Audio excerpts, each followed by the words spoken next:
विश्वामित्र जी के स्वागत संस्कार जो करो, बोले गुरुदेव मैंने सब कुछ किया है।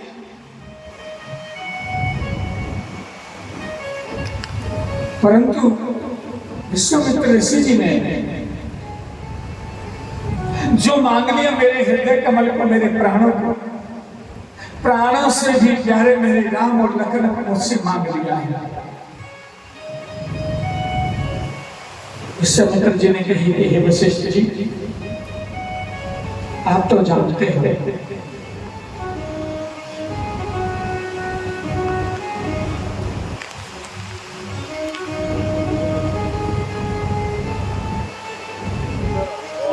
आप तो जानते हैं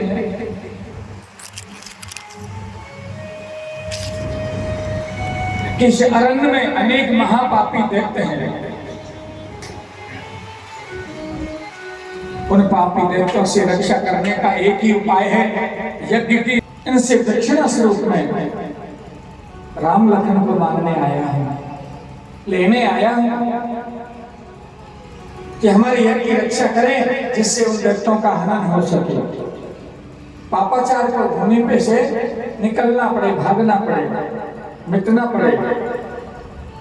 और आप तो जानते हैं वशिष्ठ जी, भगवान का अवतार ही संसार में क्यों हुआ है?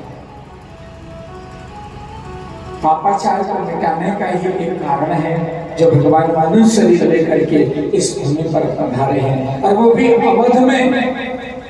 ये अवध सहज भूमि नहीं है, ये अवध तो महाराजाधिराज महाराज मनो की भूमि है। राजा, आपके पूर्वजों ने तो, अरे आपके पूर्वजों के यहाँ तो रीति और नीतियों का समावेश था राजन, और आप केवल प्राणों का न्यौछावर करने की बात कर रहे हैं। प्राण न्यौछावर कर दिए जाते थे महाराज आपके कुल में। राजा रघु की कीर्ति कैसी कीर्ति थी महाराज, जिसे संसार जानता है। रघुकुल रीत सदा चली आई, प्राण जाए पर बचे जाई। रघुकुल रीत सदा चली आई, प्राण जाए पर बचे जाई। सदा चल आई, प्राण जाए पर बचन न जाई। राजन, मैंने तुमसे पहले ही कह दिया कि राजन मैं कुछ याचक बन करके आया हूँ, याचना के लिए आया हूँ। आपने कहा कह दो महाराज, मैंने आपसे कहा मैं आया हूँ सो मिले मुझे, आपने कह दिया अवश्य मिलेगा। गुरुदेव आप बोलिए तो सही, आप बोलिए तो सही। आपने मुझे बोलने का समय दिया, मैं बोल चुका, मेरे प्रश्न सुने आपने, आप विगलित हो गए। क्यों? आपका पुत्र बोले। राजन वशिष्ठ जी कहने लगे कि हाँ महाराज, ये आपका पुत्र मोह है, जिसके कारण आप राम लखन को विश्वामित्र जी को सौंपने नहीं चाहते। बोले कि गुरुदेव कैसे सौंप सकता हूं?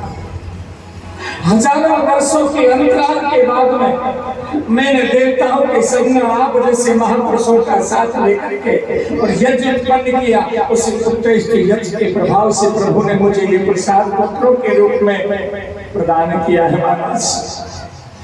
ये छोटे बालक है महाराज, ये मेरे लाल छोटे हैं और वो अति छोटे हैं लाल।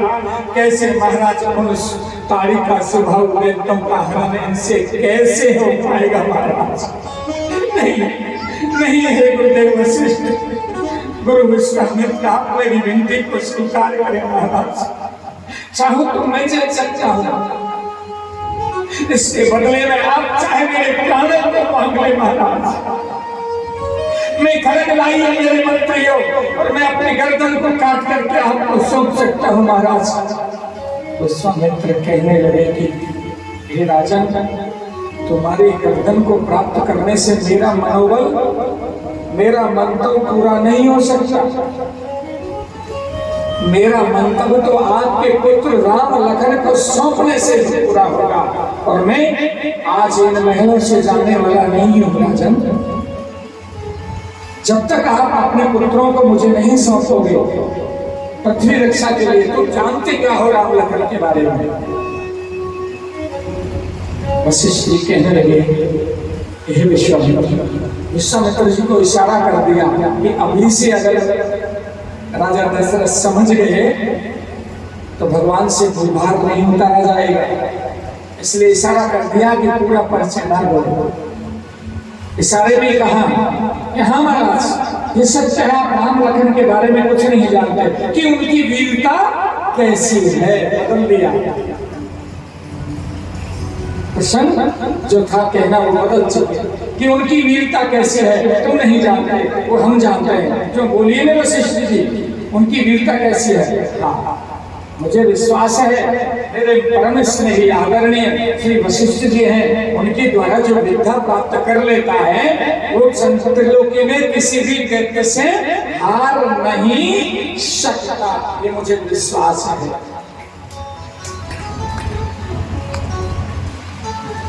दे दो राजन। वशिष्ठ जी ने कहा कि हाँ राजन, आप जितना देर करोगे उससे 10 गुना और अंधेर होगा। तुम नहीं जानते ये सच है। राम का पृथ्वी पर आगमन ही दैत्यों का हनन करना है। अगर असंभावी भावों का प्रतिकार, अगर असंभावी भावों का प्रतिकार संभव नहीं होता तो भगवान राम इस भूमि पर अवतरित नहीं होते। वशिष्ठ जी ने कह दिया तुम नहीं जानते हो राम के बारे में।